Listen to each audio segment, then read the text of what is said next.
네, 대통령실이 이번 미국 정보기관의 도감청 자료로 공개된 문건의 상당수가 위조됐다고 밝혔습니다.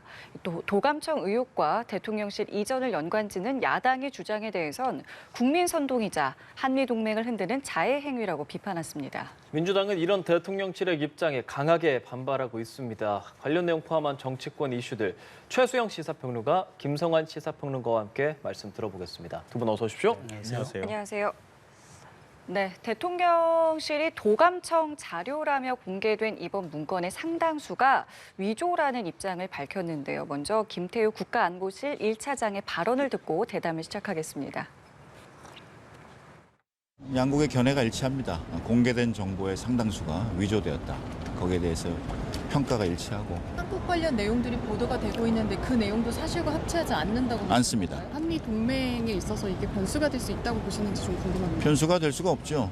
제3자가 개입이 돼 있기 때문에 동맹국인 미국이 우리에게 어떤 악의를 가지고 했다는 정황은 지금 발견되지 않고 있습니다. 김성환 실장 대화가 조작됐다는 얘기인가요? 아니라는 얘기인가요? 그 얘기는 구체적으로 묻지 마시죠. 어제 제가 한마디로 했으니까 거기에 모든 것이 다 함축돼 있다고 봅니다. 네, 김태효 안보실 1차장은 한미 정상회담 의제 조율차 어제 출국을 했고요.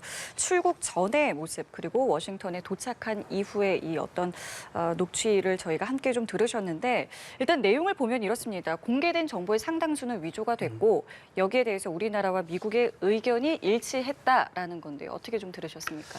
네, 지금 사실 2주밖에 안 남은 한미 정상회담을 고려한 지금 그런 좀 신속한 그런 대응이다 이렇게 저는 먼저 분석을 합니다. 왜냐하면 지금 사실 이 문제와 관련해서 불거진 첫날 미국의 국방장관이 한국 국방장관에게 먼저 전화를 요청했다는 거잖아요. 예. 그러면 미국이 많이 급했다는 얘기죠. 그러면서 이제 바로 조율된 이제 이야기들이 나오는데 대부분 이제 동맹국들이었던 프랑스나 이스라엘 반응도 비슷합니다.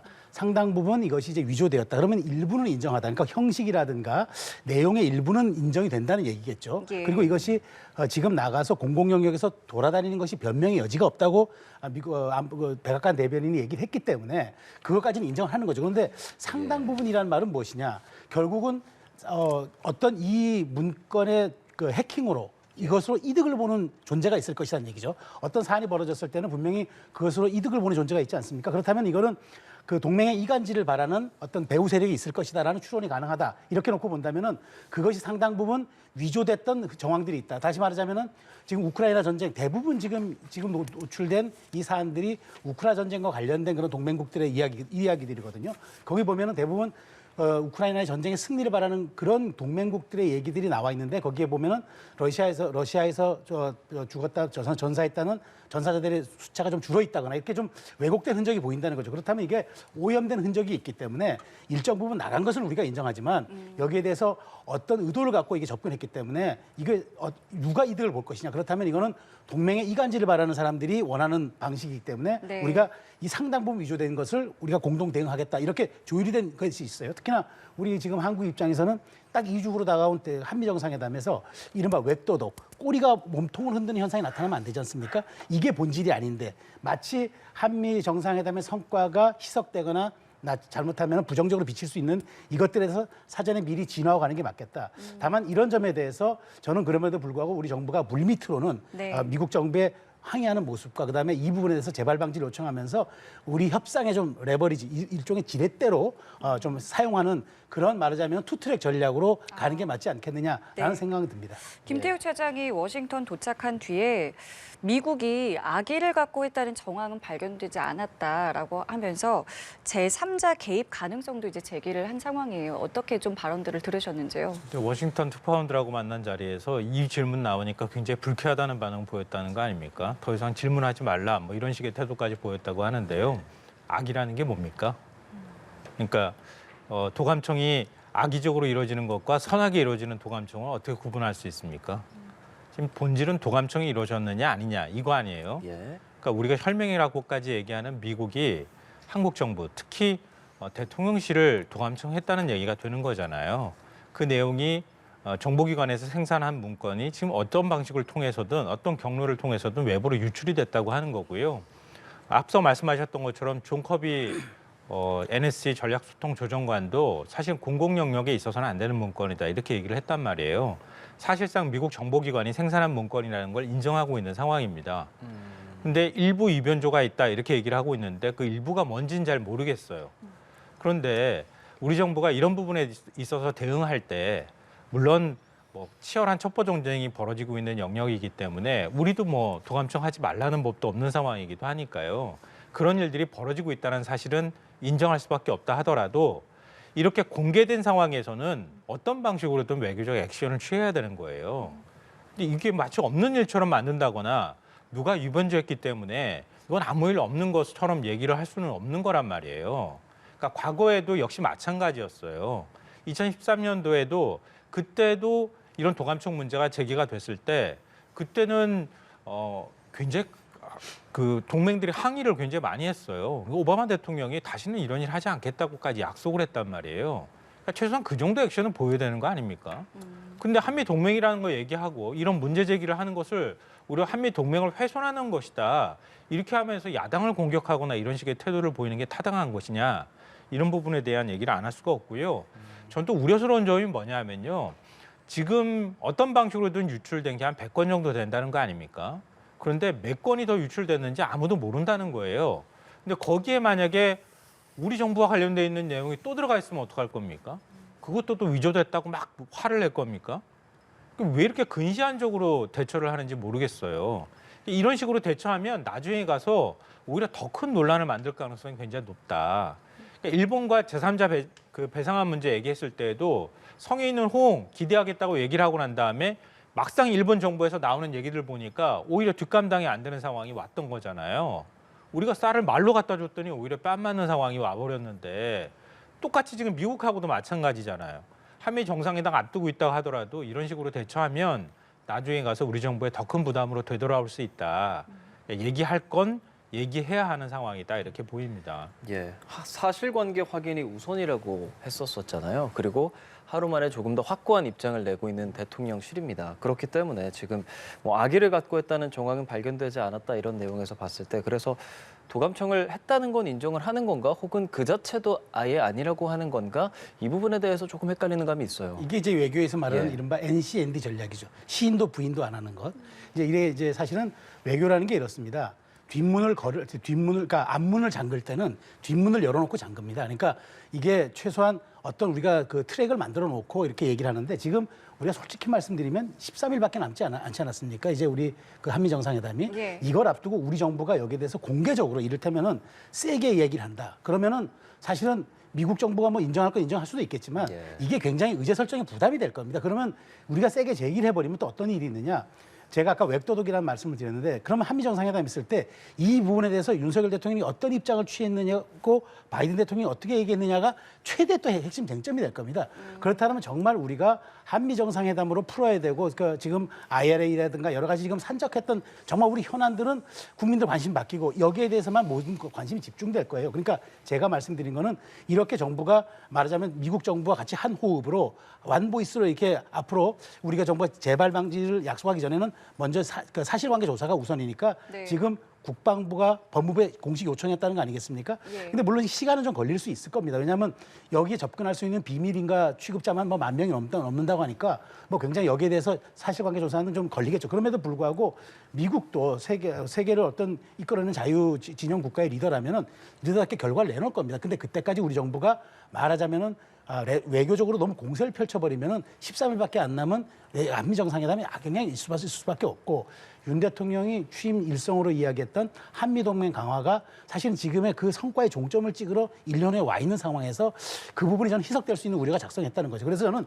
이 부분은 물밑으로 이른바 또 다른 라인의 비공개 축으로 저는 미국 정부에 계속 요구하고 여기에 대해서 우리 지금 한국의 야당도 이렇게 반발하고 있다. 이런 말하자면 우리 여론도 굉장히 좋은 지렛대가 될 수 있다는 얘기죠. 그러면서 또 미국을 압박해내서 다른 외교적 성과도 받아내는 하는 그런 외교적 전략과 전술이 있을 수 있기 때문에 저는 공개적으로 미국을 압박하는 건 저도 별로 좋은 전술은 아니라고 생각을 합니다. 그렇지만 물밑으로는 다시 문제 제기를 해야 되겠죠. 그러면서 저는 결국에는 지금 13일밖에 남지 않았는데 여기 이 정상회담에서 윤 대통령이 어떤 외교적 성과를 갖고 오고 한미 정상회담을 통해서 한미 동맹 강화에 방점을 찍어 오느냐, 이 부분은 매우 중요한 부분이기 때문에 네. 호흡 조절과 속도 조절, 그다음에 톤 조절 이렇게 저는 하고 있다고 생각하지 우리 정부가 손을 놓고 있다고 생각하지는 않습니다.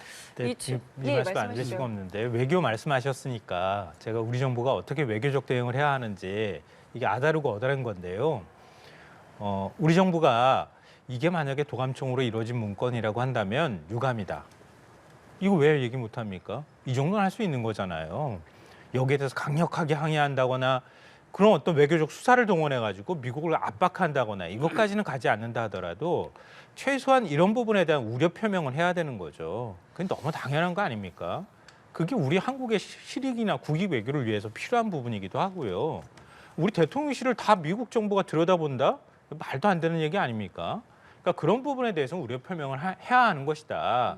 그 정도 톤 조절은 얼마든지 가능하다 이 말씀 드리고요. 또 하나는 우리 정부가 지금 이런 의혹 제기에 대해서 야당을 역공을 펴면서 야당이 무슨 가짜 뉴스를 퍼뜨리는 것처럼 공격할 게 아니라 이런 우려에 대해서 충분히 이해하고 있다. 대통령실 이전과 관련해서 야당의 공세는 지나친 측면이 있지만 대통령실 또 국방부와 같이 있는 군사시설이니까 보안 점검 다시 한번 하겠다. 다시 이런 부분에 대한 우려가 제기되지 않도록 다시 한번 점검해서 혹시 미흡한 부분이 있다면 보완하겠다. 이렇게 내놓을 수 있는 거 아닙니까? 그런데 오히려 펄쩍 뛰는 거예요. 오히려 청와대보다 국방부 있는데 지금 대통령실이 더 보안 안보에 철저하다. 뭐 도감청에 전혀 도감청 안 되는 것처럼 얘기하는데 아마 이거 아는 국정원 직원이나 아니면은 미국 정부나 외국 정부에서 바라보면 좀 웃을 것 같아요. 제가 볼 때는. 안 되는 데가 어디 있습니까? 사실은. 다 할 수 있는 거지. 다 할 수 있는 건데 어떻게 막느냐의 문제지. 그럼 그런 부분에 대한 얘기는 할 수 있어야 하는데 그것조차도 못 한다는 거예요. 그러니까 이번에 공개된 문건 안에 한미 정상회담을 우리가 의식해가지고 뭔가 딜을 하는 것처럼 비춰줘서는 안 된다. 뭐 이렇게 얘기한다거나 이런 내용이 들어가 있다는 거 아니에요?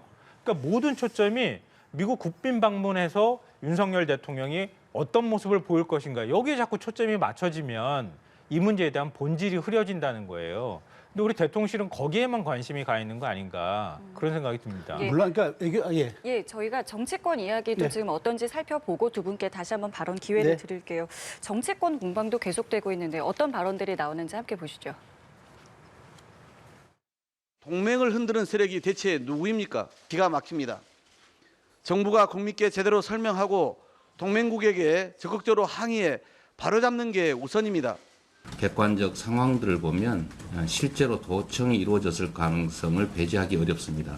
어떤 문제가 생기면 자꾸 뭐 용산 이전 그걸 자꾸 이렇게 하고 연관을 지어서 주장을 하고 있는데 그 근거를 가지고 주장을 해야 된다고 생각합니다. 초당적인 협력과 공조는 외면하고 반미 선동에 앞장선다면 민주당 스스로 제1야당으로서의 자격을 포기하는 이적 행위를 한다는 비난을 피할 수 없을 것입니다. 네, 정치권 목소리 들었습니다. 두 분의 의견과 비슷한 맥락인 것 같고 일단 민주당에서는 그러니까 두 가지를 이야기하고 있습니다. 지금 이 일이 벌어진 것이 용산 이전이 좀 졸속으로 이루어진 탓이고 대응과 관련해서는 우리가 미국에 좀 적극적으로 항의를 해야 한다는 것인데 항의와 대응 부분에 대해서는 두 분께 질문을 드린 것 같고요. 용산 이전 졸속 문제가 이것과 좀 연관성이 있다고 보시는지 이 부분은 어떻게 좀 생각하시는지요? 저는 바로 이 부분, 그러니까 모든 문제만 생기면 이게 용산이 전 탓이다라고 이제 얘기하는 그 부분이 저는 이제 안타깝다는 거예요. 그러니까 말하자면은 이게 저는 졸속으로 이루어지지 않았을 최소한 과정 자체가 좀 시기가 좀 급해져서 그렇지 이게 국방부 청사입니다. 그러니까 보안 안보라 그러면은 물론 이제 이게 완벽하다고 저는 할 수는 뭐 누구도 장담할 수 없겠으나 최소한 그 국방부 시설로 들어올 때는 보안 문제는 어느 정도 다 점검하고 들어왔을 겁니다. 그렇기 때문에 저는 이 문제에 대해서 야당이 이게 용산 이전 탓이다 하지 말고 자 그렇다면 우리가 정말 국익 앞에서는 야당도 우리가 도와줄 용의가 있다. 그렇다면 차제 보안사설 점검하고 여기에 대해서 필요한 비용과 그런 예산이 있다 그러면은 우리가 초당적으로 협력하겠다. 이렇게 좀 나섰으면 되는. 저는 그랬으면 좀 충분히 저도 이해된다고 봅니다. 그러면서 야당 입장에서는 당연히 항의해야죠. 야당 입장에서 당연히 이런 사안에 대해서 침묵하고 있다거나 문제 삼지 않는다면 그게 또 야당이 아니겠죠. 그러니까 저는 이해를 합니다. 그런데 용산 이전 문제에 대해서는 말하자면 앞으로 그럼 3년, 4년 후에 문재인 정부가, 그러니까 민주당이 또 다시 또 정권 잡지 말라는 법이 있습니까? 그러면 여기에 대해서 우리가 이런 도감청들은 지금 김상환 평론가가 얘기했지만 국제적으로 이거는 어디서나 상시 이루어지게 있다고 봐야 되기 때문에 이 문제에 대해서는 우리가 초당적으로 대처하겠다. 이렇게 나와야지 이걸 그냥 용산 이전 탓으로만 무조건 공격한다 그러면 이게 정략적 의도가 되는 거겠죠. 저는 민주당의 요구가 국민의 여론을 반영하고 있기 때문에 저는 상당히 우리가 외교적으로 지렛대로 사용할 수 있는 근거가 된다고 생각합니다.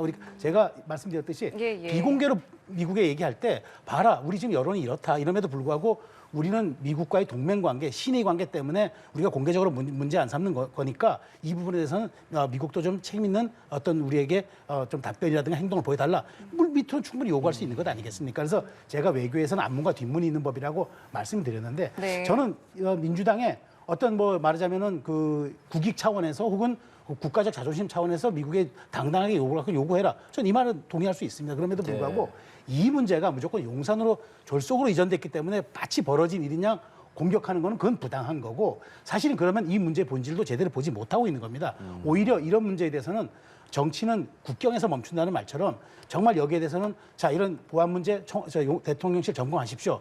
필요하다면 우리가 정부가 우리 국회에서 초당적인 예산을 편성해 드릴 테니까 한번 제대로 들여다보고 다시는 우리가 어떤 일종의 방어막을 구축해 가지고 이 부분에 대해서는 국민의 어떤 우려가 없도록 조치해 달라. 좀 그렇게 나와 있는 게 온당하지. 무조건 이게 용산이전 무조건 안 되면 이상하면 그 용산이전 탓이라고 얘기하는 거는 사실 그 여권 입장에서 수용하기 어렵죠. 그러니까 저는 제 입장은 비판할 건 비판하되 이런 문제에 대해서는 좀 협력의 모습들을 보이는 것도 나쁘지 않겠다는 생각이 드는 겁니다. 예, 이렇게 대통령실은 외교 자해다라는 표현도 쓰지 않습니까? 민주당에서 주장하는 것, 아까 전에 말씀해 주신 것에 대한 의견을 좀 들었으니까 도감청이 불가능하다는 입장을 어제 대통령실이 냈었던 것에 대해서는 말씀해 주셨지만 결과적으로 이게 외교에 있어서 그렇게만 주장하는 것이 맞냐? 이것에 대해서는 어떤 의견 갖고 계세요? 그러니까 전적인 게 없는 거예요. 그러니까 100대 0이라고 하는 건 존재하지 않잖아요. 사실상 현실에서는. 그러면은 이 부분에 대해서 일부 뭔가의 문제가 있다고 하면 그건 어떻게 그러면 우리가 해결해 나가고 가장 중요한 문제는 어떻게 해결해 나갈 것인지 이렇게 얘기하는 게 맞을 거예요. 모든 게 다 용산 이전 책임으로만 가기는 어려울 거라고는 생각하지만 역으로 또 생각하면 용산 이전 얘기만 나오면 펄쩍 뛰는 것도 또한 이상해 보여요. 제가 볼 때는. 용산 이전 문제에 대해서 얘기 안 할 수가 없는 상황인 건 분명하잖아요. 이 부인하기 어려워요. 제가 볼 때. 왜냐하면 갑자기 대통령이 당선됐어요. 되고 난 다음에 청와대 한 발도 들이지 않겠다고 해서 얼마나 인테리어 공사다 뭐다 해가지고 그 짧은 기간 안에 대통령이 움직였어요. 용산이라고 하는 곳으로. 그러면 국방부 장관이 있는 곳 글쎄요. 보안 문제가 얼마나 잘 돼 있는지 대비가 잘 돼 있는지는 모르겠지만 대통령이 있는 곳은 또 다른 거예요. 대통령은 대한민국의 컨트롤 타워예요. 대통령이 있는 곳하고 국방부 장관이 있는 곳은 달라요. 근데 대통령이 갑자기 국방부 장관 있는 쪽으로 옮겼단 말이에요. 그만큼 충분한 대비가 이루어졌느냐라고 물어볼 수 있는 거 아닙니까? 근데 거기에 대해서 문제제기만 하면 펄쩍 뛰면서 이건 가짜 뉴스고 이건 국익을 훼손하는 거고 이런 식으로 나오는 게 제가 볼 때는 더 이상하다고 하는 거예요. 이게 과연 맞는 거냐 이런 생각이 들고요. 미국 한미동맹 중요하지만 지금 대통령실이 보이는 외교에 있어서 과연 한국의 실리 국익 외교가 존재하는가 저는 여기에 더 큰 문제가 있다고 생각해요. 그러니까 일본을 상대하거나 미국을 상대할 때 윤석열 대통령이 보이는 태도를 보면은요. 뭔가에 계속 끌려다니면서도 뭔가 우리가 국익을 챙기지 못하는 모습이 자꾸 보인다고 하는 거예요. 그러니까 일본하고 우리 관계 좋게 지내자는 걸 반대하는 국민이 별로 없을 거예요. 그러면 우리가 과거의 역사 문제에 있어서 이런 모습들을 보였다고 하면 일본이 최소한 거기에 상응하는 조치를 보여야 되는 건 당연하다고 국민들은 생각하는데 안 되는 거예요. 미국하고 한미동맹 얘기하고 있지만 미국이 우리가 미국을 철석같이 믿는 것처럼 미국이 반도체 문제나 전기차 문제나 이런 데 있어서 그만한 상응 조치를 우리한테 주지 않아요. 이것도 또한 바이든 대통령은 미국 국익에 철저하게 국익을 위한 외교를 하는 거예요. 근데 그렇게 하고 난 다음에 우리가 지금 4대 강국 사이에 끼어 있는 상황에서 최소한의 균형 외교를 취하면서 경제를 위해서 실리 있게 움직이는 것처럼 보이지도 않아요. 한국 외교가 도대체 뭡니까? 대통령 한 사람 빛내기 위해서 외교하는 건 아니잖아요. 자꾸 이런 방식으로 흘러가니까 자꾸 문제 제기하는 거 아닌가. 우려스러울 수밖에 없다고 하는 겁니다. 대통령 한 사람을 위한 그 정말 빛내기 외교는 아니죠. 그러니까 대통령실 입장에서도 어떤 게 국익에 부합하는 외교인가를 충분히 할 겁니다. 근데 그것을 이제 국민이 판단하시겠죠. 정치적으로 판단하시죠. 이게 옳다 그러다는 방향성에 맞다 안 맞다는 국민이 판단하시겠지만 저는 이제 기본적으로 이렇습니다.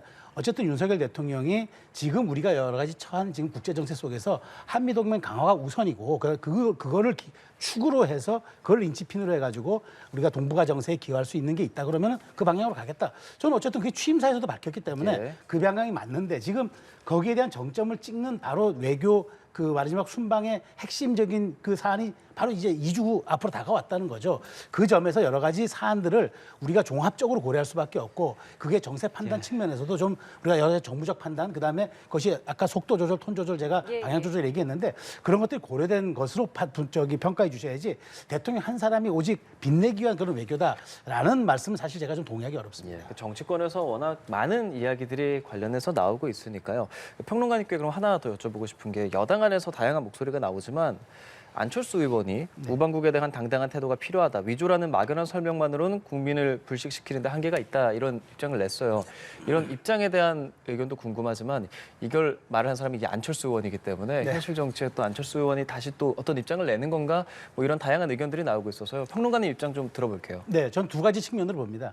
우리가 잊고 있지만 안철수 의원은 보안 전문가입니다. 사실은 그 백신, 안내 만들어서 우리나라에서 가장 1세대 보안 전문가로 보는 게 맞습니다. 물론 뭐 이 도감청을 하는 방화벽 구축 이런 것과 좀 다른 개념이지만 어쨌든 보안성 문제에 대해서는 우리 IT에서는 거의 이제 그 시조 같은 그런 급인데 그렇다면은 본인은 전문가로서 아마 여기에 대해서 아마 우려를 표명했다 보는 게 일차적인 평가일 것 같고요. 두 번째, 전대가 끝난 지 한 달하고도 이제 한 일주일 되지 않았습니까? 맞습니다. 그렇다면 이제 한 5주간의 시간이 흘렀는데 그동안 아마 완벽하게 침묵의 시간을 가진 것 같아요. 그런데 지금 오면서 여러 가지 당의 지지율도 그렇고 지금 말하자면 김기현 체제가 매우 불안스러워 보인다는 얘기들이 많기 때문에 본인이 제가 존재감을 과시하기 위해서 지금 얘기를 했다고 생각하지 않고 당이 정말 다양성이 있어야 국민들이 좀 평가를 해주지 않겠느냐. 일종의 정당이라는 게 원팀, 원보이스도 중요하지만 건강한 다양성과 그다음에 여기에 대한 어떤 역동성이 있어야 국민들이 그 당이 잘 굴러가고 있다고 평가할 수도 있는 또 지표가 되기 때문에 특히 중도는 그런 점에 매우 반응을 잘하거든요. 그런 점에서 지금 여기에 대해서 당에서도 일관된 목소리가 나오는 것보다 분명히 여기에 대해서는 아니다. 이 부분에 대해서는 이렇게 하고 이 부분에 대해서는 우리가 정부가 이렇게 대응하는 게 맞겠다라는 좀 건강한 목소리를 내는 게 저는 오히려 국민의힘이 지지율 측면이라든가 국민의 동의 측면에서도 이게 맞다고 봐요. 그렇지 않고 당이 무조건 여기에 대해서 한 목소리만 내고 침묵을 한다 그러면은 정말 지금 그렇지 않아도 많은 그 우려스러운 중도에 지금 이탈이 보여지고 있는 상황에서 이런 점들이 좀 고려되지 않았나 봐서 저는 뭐 이게 현실 정치의 복귀단이다. 아니 국회의원은 현실 정치에 있는 거죠. 그런데 발언을 했다는 것인데 사안 자체가 저는 안철수 의원이 충분히 할 수 있는 그런 영역이고 지금 그런 또 그 말하자면 당의 타이밍이고 그런 점을 해석해야지 뭐 이것을 가지고 현실 정치의 복귀다 아니다 이렇게 평가하는 건 조금 뭐 앞서 나간 것이다라고 생각이 듭니다. 그럼 출범한 지 5주 정도 된 지금 국민의힘 지도부 또 내부 상황 이야기 좀 해보도록 하겠습니다. 전광훈 목사 이야기인데요. 홍준표 시장이 왜 김기현 대표는 전광훈 목사의 이런 여러 논란에 대해서 소극적으로 대응하는가, 뭐 빚을 진 게 있는 게 아니냐라면서 이제 자신의 SNS에 좀 강한 메시지를 냈고요. 여기에 대해서 이제 김기현 대표는 당과 당원의 명예를 실추시키는 일에 엄중 경고한다라면서 즉각적으로 대응을 하기는 했어요. 일단 지금의 이 분위기와 이 내용들을 좀 어떻게 보셨는지요? 저는 홍준표 시장이 그 전광훈 목사에 대한 문제 제기는 처음엔 매우 타당했다고 생각합니다. 그리고 이제 그 김기현 대표가 강력하게 얘기했어요. 그리고 김재원 의원이 지금 한 달 동안 자숙기간에 들어갔고요. 후속 조치들이 이어지고 있습니다. 저는 뭐 당원들이 이중당적 갖고 있다는 얘기에 대한 전수조사 필요성도 제기를 했고요. 그런데 지금 자꾸 이제 홍준표 시장이 한 발 한 발 나가는 앞선 발언을 해요. 그러면서 이게 뉴스가 됩니다. 자꾸 전광훈 목사가 다시 소환되고 해요. 근데 이게 그러다 보면은 프레이밍이 씌워지는 거죠. 자꾸 홍준표 시장이 전광훈을 소환하면은 국민의힘은 전광훈과 무슨 연관이 있는 당처럼 비춰지고 또 거기에 대해서 전광훈 목사가 한마디 하면 이게 더 큰 뉴스가 되고 이건 저는 고리 악순환이라고 생각을 합니다. 그런 측면에서 김기현 대표가 저는 이 말에 대해서 얘기한 건 그거죠. 우리가 알아서 내부적으로 정리할 테니까 지방 행정하시는 분은 여기에 대해서 이제 우리의 당의 고문이니까 예. 충정은 이해하나 이 문제를 지속적인 제기를 함으로써 언론의 관심을 유도하고 거기 더 나아가서 정광 목사의 존재감만 더 강화시켜주는 이런 것들은 바람직하지 않다는 그런 뜻으로 생각이 됩니다. 그리고 저는 이 시점에서 맞다고 봐요. 국민의힘이 김기현 대표의 리더십을 보는 차원에서라도 이 부분이 어떻게 정리되고 가는지 네. 이걸 우리가 지켜보는 게 맞지. 정광훈 목사가 한마디 했다고 거기에 대해서 홍준표 시장이 또 한마디 하는 이런 식으로 그러면 이 문제가 해결되겠습니까? 저는 그렇지 않다고 봅니다. 김기현 대표가 이 문제에 대해서는 본원적인 문제의식을 갖고 정확하게 뭐 김재원 최고위원을 뭐 윤리에 제소한다든가 예. 아니면은 이중당적 보유 여부를 정확히 조사해가지고 자유통일당으로 된 당적 가진 분들을 정리한다든가 예. 뭐 이런 모습들을 보여줄 때 비로소 이게 리더십이 잡히는 거지. 예. 홍준표 원내대표가 홍준표 시장이요? 시장이 이 문제를 자꾸만 제기하면은 언론에 말하자면 관심거리만 유도하지 당의 자정 능력에는 별로 도움이 되지 않는다. 그런 측면에서 김기현 대표의 저렇게 이례적 강경한 대응은 저는 충분히 이해가는 측면이 있습니다. 그렇다면 홍 시장은 왜 자꾸 언급을 하는 걸까요? 일각에선 자기 정치를 위해서 전 목사를 끌어들이는 거 아니냐 이런 분석도 나오더라고요. 그런 식으로 따지면 정치인의 얘기는 전부 자기 정치로밖에 이해할 수가 없는 거 아닌가 이런 생각이 드는데요. 예. 그러니까 이게 먼저 시작이 홍준표 시장 때문에 시작된 논쟁은 아니잖아요. 정광훈 목사로부터 시작됐고 김재원 최고위원으로부터 시작된 논쟁인 거예요. 근데 우려할 수 있는 거죠. 제가 볼 때는. 그러니까 이 정광훈 목사로 인해서 지금 국민의힘이 제가 볼 땐 비호감도가 훨씬 올라갔을 거예요. 이전에 비해서. 그러니까 과거 국민의힘이 전신인 정당들에서 탄핵 이후에 태극기 세력하고 일정하게 선을 그어야 한다. 이런 얘기를 끊임없이 해왔잖아요. 예. 극우 세력하고 선을 긋고 그리고 중도 확장을 위해서 여러 가지 전략적 선택들을 해왔단 말이에요. 그것 때문에 그동안의 선거에서 계속 이겨왔어요. 근데 국민의힘이 그 세력하고 지금 다시 뭔가를 하고 있다는 인식을 주고 있다는 거예요. 그만큼 빚을 지고 있다는 얘기라 보이는, 빚을 졌다고밖에 해석이 안 된다는 겁니다. 그러니까 이거는 그러니까 정광훈 목사는 그 자리에 있는 것 같아요. 제가 볼 때는 늘 그랬어요. 그러니까 늘 저런 식의 태도를 보였거든요. 근데 국민의힘이 달라진 거예요. 제가 볼 때는. 그러니까 국민의힘의 당내 어떤 속성 자체가 바뀌고 있는 거 아닌가. 이 부분을 저는 우려해야 한다고 생각해요. 그러니까 과거 태극기 세력하고 결별하고 새로운 정당으로 탈바꿈하기 위한 노력이 다시 원점으로 되돌아갔다. 다시 그 세력하고 손을 잡았고 그 세력이 주장하는 거에 오히려 끌려가는 상황이 되어버렸다. 이렇게밖에 해석이 안 된다는 거예요. 그 사이에 가장 큰 계기가 된 건 제가 볼 땐 지난 대선이었습니다. 그러니까 윤석열 대통령도 결국 빚을 졌어요. 정광훈 목사나 이른바 태극기 세력한테. 그리고 난 다음에 결국 김기현 대표도 역시 빚을 졌다고 저는 보거든요. 그러니까 확실하게 선을 긋지 못하고 이렇게 끌려가는 현상들이 나타나는 것이다. 그러니까 비록 이 시점 조금 늦었다고 볼 수 있지만 이 시점에서도 확실하게 선을 긋지 않으면 계속 이 이미지가 강화될 가능성이 굉장히 높고 내년 선거에도 굉장히 큰 악영향을 미칠 것이다. 저는 그렇게 생각합니다. 예, 일찌감치 조금 더 선을 걷으면 어땠겠느냐라는 이제 말씀이신데, 네. 자 그래서 지금 조금 전에 말씀하신 것처럼 뭐 윤리위가 이제 다시 가동이 된다면 김재원 최고위원에 대해서 징계를 하는 것에 대한 이야기도 나오고 있습니다. 어떠세요? 이런 것들이 좀 방안이 될 거라고 보시는지요? 뭐 저는 그 당 지도부의 판단이긴 하는데 예. 사실은 윤리 제소는 당원이 누구나 할 수 있습니다. 예. 그렇기 예. 때문에 과연 그게 이제 윤리가 심판할 수 있는 게 사안이 되느냐 이게 이제 문제인데 지금 그 김재원 최고위원이 한 달 동안 지금 최고위원 회의 불참하는 자숙 모드 들어갔잖아요. 예. 이것도 일종의 징계로 본다면 이중징계 논란이 있을 수는 있어요. 그럼에도 불구하고 징계라 하면 법률적 요소가 아니라 사실은 정무적 요소가 더 큽니다. 이게 국민에게 어떻게 비춰질 것인가. 정치는 사실은 보면 사실의 영역, 팩트의 영역이 아니라 인식의 영역일 수 있습니다. 이미지의 영역일 수 있기 때문에 사실은 국민들은 그 사실보다는 이미지를 갖고 판단하는 경우가 많습니다. 그렇기 때문에 이 부분에 대해서는 저는 당이 이게 마치 이제 이중 징계다 아니다 이런 논란이 중요한 게 아니고 정말 당이 거듭나는 모습을 보이겠다 싶으면 저는 과감하게 이 부분에 대해서는 윤리 징계로 갈 수 있다고 생각합니다. 왜냐하면 김재원 최고위원 같은 경우에 지금 사실은 너무나 많은 사과가 반복이 되고 있어요. 사과의 반복이라면 사과의 진정성이 없다는 뜻으로 비춰질 수 있기 때문에 저는 이 부분에 대해서 확실하게 당의 어떤 그런 정광훈 목사에 대한 메시지 발신 측면이라든가 중도에 하는 소구력 측면에서라도 이 부분에 대해서는 당이 좀 한번 정무적으로 고민할 필요가 있다. 지금 윤리위원장이 비어 있어요. 그래서 윤리위원장 임명하고 난 다음에 누군가 어떤 당원 한 명이라도 재선한다 그러면은 여기에 대한 검토가 있을 수 있기 때문에 저는 어쨌든 지금 우리가 지형이 정치 지형이 진보 3, 보수 3 이렇게 나눠져 있고 중도의 40%가 항상 스윙 보트를 하면서 총선과 대선이라든가 중요 선거에 정치적 영향력을 행사해서 결국 이게 승패에 당락을 가른다고 보면은 저는 여당이 가야 할 지점이 분명하다고 생각합니다. 그렇다면 이 과정을 얼만큼 스무스하고 자연스럽게 연착륙시켜내느냐 이건 총선이 1년 앞둔 저는 여당의 과제라고 생각합니다. 그렇기 때문에 저는 가야 할 방향성은 분명히 정해졌고 이 부분에 대해서 어떻게 갈지 속도 조절할지는 당 지도부가 좀 정무적으로 판단할 필요가 있다고 생각합니다. 예, 지금 뭐 공석인 윤리위원장 뭐 이름은 내일 발표될 거다라는 말도 전해지고 있는데요. 어떻게 될지 좀 더 지켜봐야 할 것 같고요. 박근혜 전 대통령이 공개 행보에 나선 얘기 좀 여쭤보고 싶습니다. 1년 정도 이제 총선 남지 않았습니까? 그렇죠. 박근혜 전 대통령이 뭐 동아사 방문하고 공식적인 일정, 우리가 그 전에 언론에서 보던 박근혜 전 대통령의 모습이 나와서 다양한 이야기들이 나오고 있습니다. 어떤 영향력을 좀 행사할 수 있을 것이다라고 보십니까? 글쎄요, 지금 부처님 오신 날을 앞두고 가셨으면 별로 그 얘기가 없었을 텐데 하필 총선 D-딱 1년 전에 가셨단 말이죠. 그러니까 이제 많은 정치 호사가들이라든가 이제 지역 주민들의 이제 그 좀 말하자면 억측을 불러 일으키는 거죠.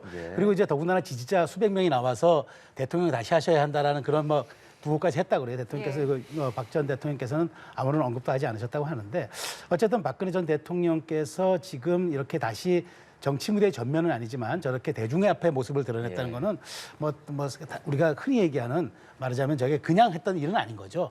자, 그렇다면 더군다나 이게 대구에 소재한 이제 그 말하자면은 그 사찰 아니겠습니까? 중요 사찰이긴 하니까 매우 큰 대형 사찰이긴 한데 그래서 저는 어쨌든 박근혜 전 대통령이 이렇게 그 밖으로 나오셔가지고 거의 뭐 한 5개월 만에 이렇게 모습을 드러내는 것은 1년 반 만에 모습을 드러낸 것이죠. 그렇기 때문에 저는 상당히 의미가 있다고 봐요. 그래서 저는 TK에서 어쨌든 박근혜 전 대통령의 지지가 있기 때문에 이 총선을 1년 앞두고 이렇게 모습을 내보셨지만 그럼에도 불구하고 저는 박근혜 전 대통령이 이미 이제 은퇴한 정계의 원로기 때문에 그 총선에 대한 영향력이 매우 지대하다. 뭐 저 대구 경북 지역 자체를 뭐 지형을 흔들 거다. 보수의 모든 마음을 사로잡을 수 있는 메시지를 발신할 거다. 이 정도의 사실은 그 지금 정치적 영향이 있다고 보기 어렵기 때문에 그냥 저는 1년을 앞두고 박근혜 전 대통령께서도 타이밍을 정해서 대중 앞에 모습을 드러낸 것 정도로 저는 이해하지 이것으로 정치 재개라든가 혹은 보수의 어떤 집결이라든가 이렇게 조금 얘기하는 거는 좀 확대 해석이 아닌가 저는 그렇게 분석합니다. 그 박근혜 전 대통령이 화면에 나오면서 자연스럽게 뭐 유영하 변호사라든지 관련 인물들도 이렇게 나온단 말이죠.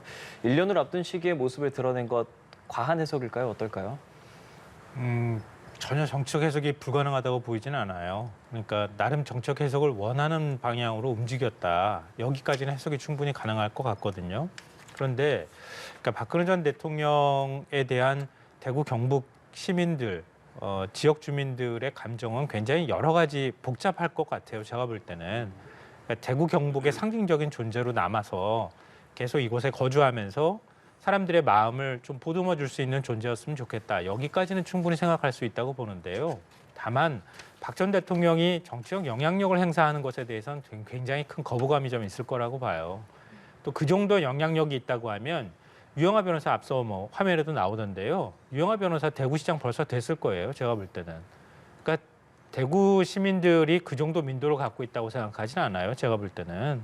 그러니까 박 전 대통령은 어떤 상징적인 존재로 남아있기를 바라는 마음은 있겠지만 현실 정치에 뛰어들어서 내가 뭔가를 하겠다 이렇게 하기 시작하면 거부감이 작동하기 시작할 것이다. 아니 거부감까지는 아니더라도 박 전 대통령이 어떤 메시지를 발신한다 하더라도 그게 먹히지는 않을 것이다. 이렇게 생각합니다. 그러니까 만약에 그런 마음을 갖고 있다고 하면 그건 지나친 개인적인 과욕이라고 저는 생각합니다. 당장 다음 주에 김기현 대표를 만나기로 해서요. 여기선 또 어떤 이야기가 오갈 수 있겠는가 추측이 벌써부터 나오고 있습니다. 어떻게 보세요? 뭐 김기현 대표 입장에서는 사실 지금 출범한 지 5주 정도 됐는데 그 원로라 그러면은 이제 이명박 전 대통령하고 박근혜 전 대통령 아니겠습니까? 그런데 이제 김기현 대표가 박근혜 전 대통령을 방문하겠다, 일정 조율이 됐다, 뭐 그렇게 지금 양측이 얘기하고 있는데 저는 일단 기본적으로 그 보수에 대해서 지금 여러 가지 김기현 대표가 갖고 있는 그런 지금 말하자면은 좀 지지율이라든가 어떤 네. 평가 이런 것들이 좀 그렇게 우호적이지 않지 않습니까? 그리고 좀 어떤 지지율 때문에 지금 여러 가지 당의 위기 신호가 오는 것 아니냐 이런 얘기들도 있기 때문에 저는 대구 경북에 가서 TK에 가서 박근혜 전 대통령을 만난다는 거는 보수층 결집이라든가 거기에 대한 구애 신호에는 당연히 도움이 되겠죠. 근데 이제 제가 아까도 말씀드렸지만 이제 무조건 보수 결집만 한다 그래서 중도에 대한 확장 전략이 바로 나온 건 아니지 않습니까? 중도에 대한 확장 전략은 분명히 별개의 문제이기 때문에 저는 김기현 대표가 박근혜 전 대통령을 만남으로써 여러 가지 안정적 모습을 보일 수 있고 그다음에 당의 원로들 찾아다니시면서 본인의 어떤 그런 그 인사라든가 그런 뭐 이런 것들에 대한 그 뭐 좋은 우호적 평가는 되겠지만 저는 저것들만 가지고는 김기현 호의 순항이 이루어지긴 좀 어렵다. 예. 중도를 향한 구애 메시지가 나가야 된다. 저는 이렇게 예. 생각하기 때문에 저는 여기에 대해서 TK에 대한 호소 혹은 뭐 보수층에 대한 결집 이렇게 많은 것들에 대한 해석보다는 예우 차원에서 김기현 대표가 그런 정중한 모습을 보이면서 당의 원로로서 또 당이 배출한 대통령으로서 고언을 달라 그 정도 저는 얘기가 오갈 것으로 생각이 됩니다. 그러면서 저는 어쨌든 김기현 대표는 지금 당에 주어진 여러 가지 어려운 현실들이 분명하지만 여기에 대해서 그럼에도 불구하고 당의 다양성, 건강성, 그다음에 중도가 반응할 수 있는 의제들 이런 것들 그다음에 MZ세대 찾아다니면서 학식 문제라든가 뭐 1,000원짜리 밥 이런 것도 중요하지만 보다 근원적으로 그들이 어떤 부분에서 반응했는가를 정확한 데이터를 찾아낸 다음에 거기에 대해서 소구하는 게 맞다. 거기 집중적으로 그렇게 가는 거고 지금 제가 말씀드리지만 보수 30% 지지층은 결국에는 총선 때 보수를 찍습니다. 근데 중요한 거는 50%가 넘으려면은 중도의 20 이상을 뺏어 와야 되는 게 이건 선거의 법칙이기 때문에 예. 그 부분을 대표로서 간과해서는 안 될 거라고 생각합니다. 예, 알겠습니다. 두 분 평론가 나오셨으니까 이 주제 좀 마지막으로 짚어보고 싶어요. 간호사법 제정안 그리고 의료법 개정안 이거에 대해서 야당이 내고 당정이 중재안을 만들겠다고 했는데 정작 간호사협회에서는 본인들의 입장이 안 들어가 있다라고 반발하고 있는 상황이거든요. 이 상황 좀 어떻게 봐야겠습니까? 그러니까 뭐 이런 움직임을 보이는 거는 이건 긍정적이다 일단 먼저 평가하고 싶고요. 왜냐하면 지난번에 양곡법 개정안 민주당에서 통과시켰을 때 뒤늦게 대통령이 이제 거부권을 행사하지 않았습니까? 예. 근데 여야 간에 머리를 맞대고 협의할 수 있는 기회는 굉장히 많이 있었어요. 오히려 여당이 사실은 그걸 걷어찬 것이나 다름이 없다 저는 그렇게 생각하거든요. 왜냐하면 국회의장이 중재안을 내놨음에도 불구하고 대통령 거부권 얘기만 하면서 전혀 협상할 의지가 없었거든요. 근데 나중에 양곡법 개정안에 대한 대통령 거부권 행사하고 난 다음에 후폭풍이 일까 봐 전전긍긍하면서 기존에 있는 대책하고 사실 크게 다르지 않은 대책을 뭐 농정 대책을 내놓는 이런 모습들을 보였다는 거죠.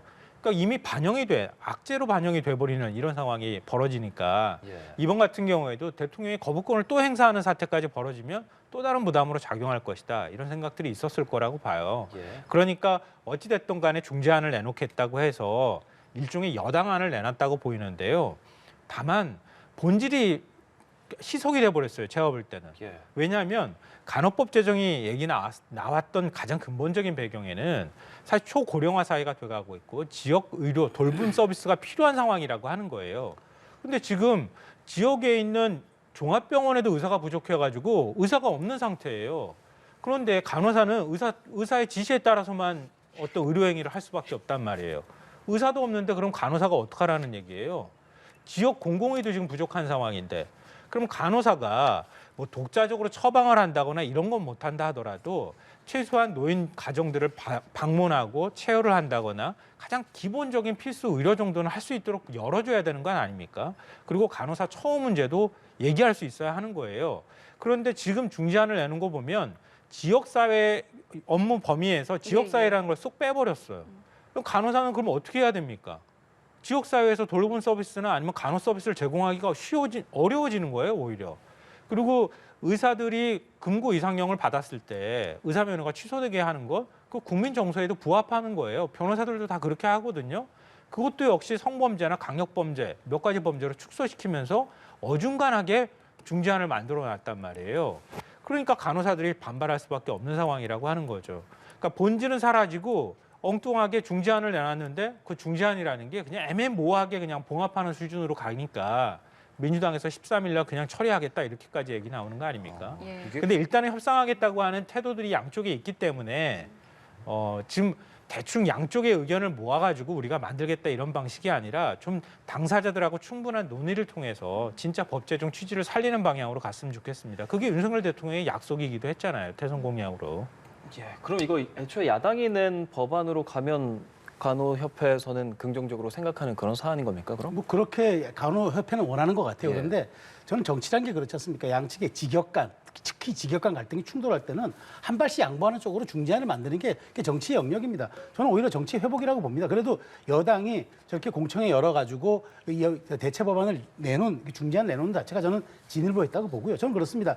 거기 의사들이 원하는 것을 일부 좀 끌어내주고 그다음에 말하자면 그 간호법들, 그러니까 여기 이게 간호법이라는 게 만약 간호사가 독자적으로 개업할 수 있는 그런 여지를 열어준다는 여론이 있으니까 처우에 관한 법이라고 약간 명칭도 바꾸고 저는 지역사회를 뺀다고 해서 의료기관은 뭐 지역사회 없습니까? 그러니까 저는 이게 말하자면 수용하는 여부에 따라서 이게 이해도에 따라서 이게 수용 여부가 가능한 건데 이 부분에 대해서 저는 마주보고 다니는 기차처럼 한 발도 한 문구도 양보할 수 없다라고 하는 거는 저는 그게 이제 오히려 정치 실종이라고 보는 거죠. 그래서 이 문제가 김성환 평론가 말씀하신 것처럼 이게 의료의 보편적 질의 확대, 의료 서비스의 확대라는 개념에서 법의 본질을 놓고 본다면은 양쪽이 직역의 이익으로 충돌하는 거는 이거 맞지가 않다. 예. 자, 그러면 혜택이 국민한테 돌아갈 때 어떻게 이게 보편적으로 돌아갈 수 있는 보편적 의료 서비스가 되겠느냐. 이 문제에 저는 본질을 맞춰야지 누가 더 직역간 이익과 혜택이 우월한가 이렇게 놓고 보는 거는 온당하지 않기 때문에 예. 저는 한 발씩 양보한 걸로 조금 절충안을 마련해서 숙성시켜 나가는 게 맞다라고 생각합니다.